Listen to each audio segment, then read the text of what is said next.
Dialogue കഴിഞ്ഞു. പക്ഷെ ഒരു കാര്യം കൂടി ഉണ്ട്, അത് എങ്ങനെ ഞാൻ മുഖത്ത് നോക്കി പറയുന്നുള്ള കൺഫ്യൂഷനിലാണ്. സുരേഷ് ചേട്ടൻ നന്നായിട്ട് പാട്ട് പാടുമെന്ന് ഇവർക്കറിയാം. ഇവിടെ സുരേഷ് ചേട്ടന്റെ ഒരു പാട്ട്, വേണ്ട വയ്യ എന്നൊന്നും മാറരുത് പ്ലീസ്, വേണ്ട വയ്യ ഒന്നും പറയരുത്. കാരണം ഞങ്ങൾ ആ പാട്ടൊക്കെ ഇവിടെ റെഡിയാക്കി വെച്ചേക്കാണ്, ഓർക്കസ്ട്രക്കാർ റെഡിയാണ്. ആ പാട്ട് ഇവിടെ ഞങ്ങൾ എല്ലാവരും ആഗ്രഹിച്ചിരുന്നൊരു പാട്ടാണ്.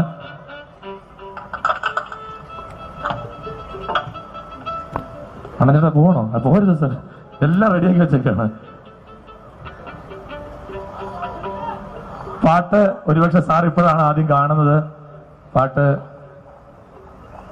തുള്ളി തുള്ളി, എല്ലാവരും ഇഷ്ടപ്പെട്ട ആ പാട്ട്, തമിഴ് ഗാനം, എല്ലാവരും ഒരുപക്ഷെ എല്ലാവർക്കും ഇഷ്ടമായ ഗാനം. ഇതെല്ലാം പാടാനുള്ള കുഴപ്പമില്ല. അല്ലെങ്കിൽ ഈ മൂന്ന് രാവുകൾ ഇവിടെ ഇത്രയും വലിയ സജ്ജീകരണങ്ങളോടെ സാധ്യമാക്കുന്നതിന് സ്വരാജിന്റെ കൂടെ തന്നെ നിന്ന അദ്ദേഹത്തിന്റെ സുഹൃത്തുക്കൾ, നാട്ടികയുടെ പ്രിയ മക്കൾ, എല്ലാവർക്കും നന്ദിയും അറിയിക്കും.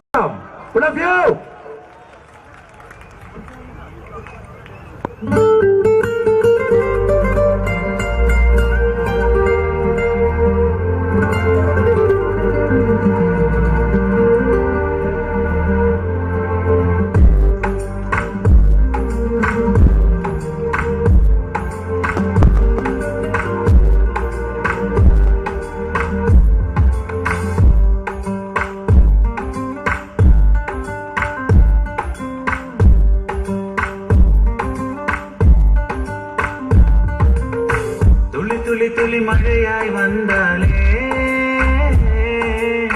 ചുട ചുട ചുട മറിந்தே போனாலே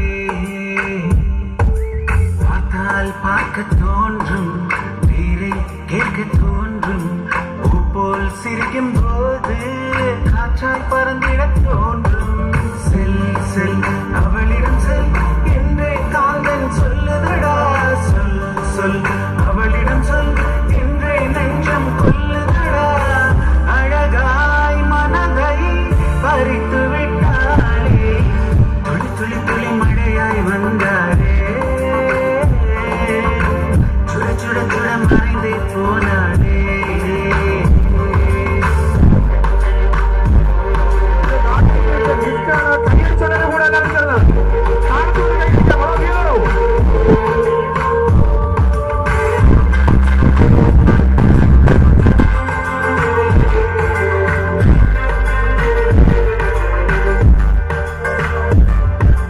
தேவதை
ഇവിടെ ശ്രീസൻ മാപ്പ് ചോദിക്കുകയാണ്. കാരണം അനുവാദമില്ലാതെ ഇങ്ങനെ ഒരു അവകാശത്തിന് ഇഷ്ടമായോ? ഒരു സ്പെഷ്യൽ ഗൈഡ് കൊടുക്കണ്ടേ?